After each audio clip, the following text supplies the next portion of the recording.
साथियों, चेन्नई की ये घटना है जहां पर चेन्नई के एक बिजनेसमैन के साथ एक बेहद चौंकाने वाली घटना सामने आई है। ये बिजनेसमैन हर दिन लाखों का सौदा करता था और शायद उसे लगता था कि दुनिया की हर चालाकी से वो वाकिफ है, लेकिन एक चीज जो उसने नहीं समझी वो थी सोशल मीडिया की दोस्ती का खतरनाक खेल। उसकी जिंदगी बड़े आराम से चल रही थी, तभी अचानक एक दिन सोशल मीडिया पर उसकी मुलाकात एक महिला से हुई। प्रोफाइल में तस्वीरें ऐसी थी कि कोई भी पहली नजर में इंप्रेस हो जाए। खूबसूरत, मॉडर्न और बेहद आकर्षक। बस फिर क्या था, धीरे धीरे चैटिंग शुरू हुई। महिला ने बताया कि वो जोधपुर की रहने वाली है।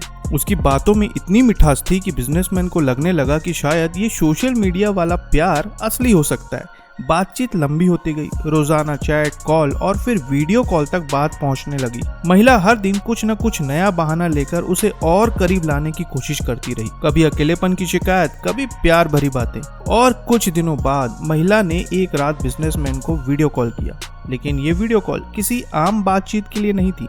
लंबे समय तक दोनों के बीच वीडियो कॉल में बातें होती रही और फिर दोनों आपत्तिजनक स्थिति में पहुंच गए। अब ये बिजनेसमैन उस समय किसी रोमांटिक ख्वाब में डूबा हुआ था। उसे एहसास ही नहीं था कि उसके साथ आगे क्या होने वाला है। उसे लगा कि ये बस दोनों के बीच की एक निजी बातचीत है, लेकिन हकीकत कुछ और ही थी। कुछ ही दिनों बाद महिला ने बिजनेसमैन को मैसेज किया कि उसे जोधपुर आकर उससे मिलना चाहिए। आखिर कब तक हम वीडियो कॉल में बात करते रहेंगे? पहले तो बिजनेसमैन थोड़ा झिझका, लेकिन महिला के बार बार कहने पर आखिरकार उसने टिकट बुक कर लिया। उसे लगा कि वो जोधपुर जाकर एक अच्छा समय बिताने वाला है। अब जोधपुर पहुंचते ही महिला ने उसे एयरपोर्ट पर कॉल करके उसे एक पता दिया और कहा कि इस पते पर पहुंच जाओ।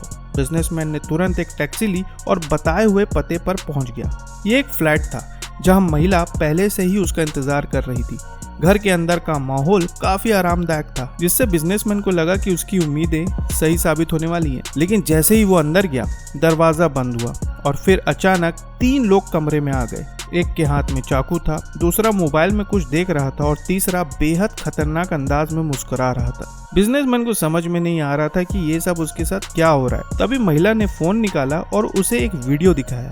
ये वही वीडियो था जो वीडियो कॉल के दौरान रिकॉर्ड किया गया था, जिसमें बिजनेसमैन आपत्तिजनक स्थिति में था। अब बिजनेसमैन की हालत खराब हो गई। उसे समझ में नहीं आ रहा था कि ये सब क्या हो रहा है। उससे कहा गया कि अगर वो इस वीडियो को इंटरनेट पर वायरल होने से बचाना चाहता है तो उसे तुरंत 10 लाख रुपए देने होंगे। बिजनेसमैन ने समझाने की कोशिश की कि वो इतनी जल्दी पैसे नहीं दे सकता, लेकिन बदमाशों को इससे कोई फर्क नहीं पड़ा। उन्होंने उसे धमकाया कि अगर उसने पैसे नहीं दिए तो उसकी पत्नी और परिवार को भी ये वीडियो भेज दिया जाएगा। और फिर महिला ने बिजनेसमैन का ही फोन लिया और उसकी पत्नी को वीडियो कॉल कर दी। पत्नी को साफ साफ कह दिया कि अगर वो अपने पति की इज्जत और जान बचाना चाहती है तो तुरंत 10 लाख रुपए का इंतजाम कर ले। बिजनेसमैन की पत्नी घबरा गई और उसने तुरंत अपने एक रिश्तेदार को इसकी जानकारी दी। रिश्तेदार ने बिना देर गंवाए पुलिस को सूचित किया, जिसके बाद पुलिस अपने काम पर लग गई। वहीं दूसरी तरफ बदमाशों ने बिजनेसमैन को 2 दिन तक अपनी गाड़ी में घुमाया। उसे अलग अलग जगहों पर ले जाया गया,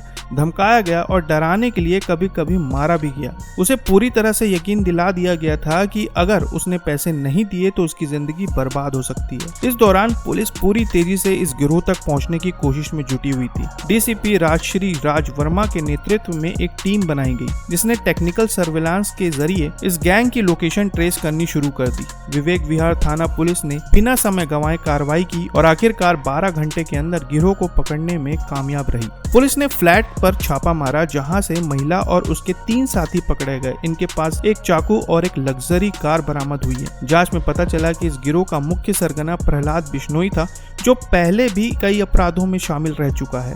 उसके खिलाफ 14 से भी ज्यादा केस दर्ज थे, जिनमें फिरौती, लूट और धोखाधड़ी शामिल है। दूसरा आरोपी सुभाष चंद्र बिश्नोई, जो हत्या और लूट के मामले में पहले भी जेल जा चुका था। तीसरा आरोपी प्रवीण नाथ था, जिसके खिलाफ चोरी और धोखाधड़ी के 6 मामले पहले से दर्ज थे। सबसे चौंकाने वाली बात यह थी कि महिला, जो इस हनी ट्रैप का मुख्य किरदार थी, उसके खिलाफ भी 2 मामले पहले से दर्ज थे।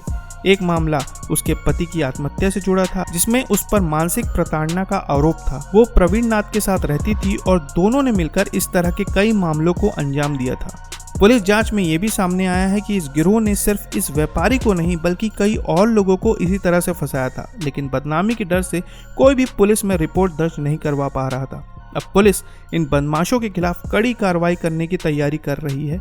सिर्फ गिरफ्तारी नहीं, बल्कि इनके द्वारा हनी ट्रैप से कमाई गई संपत्तियों की भी जांच की जा रही है।